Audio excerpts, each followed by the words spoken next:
Sino naniniwala mahirap pantayan ang pangarap ng isang ina para sa kanyang anak? Sino po rito may mga pangarap? Sa mga nanay, sino rito may pangarap para sa kanyang mga anak?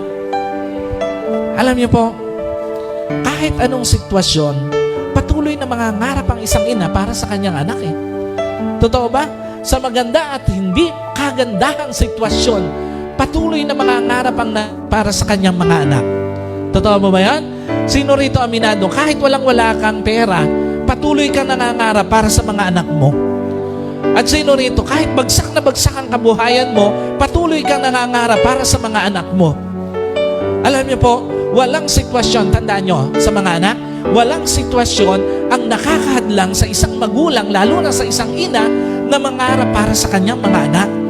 Most of the time, doon pa nga sa mga pinakamahihirap na sitwasyon, nagpapatuloy mangarap ang isang ina sa kanyang mga anak. Doon pa sa mga panahon na walang-wala siya, doon sa mga panahon na bagsak siya, doon pa napupuno ng pangarap ang isang ina para sa kanyang mga anak.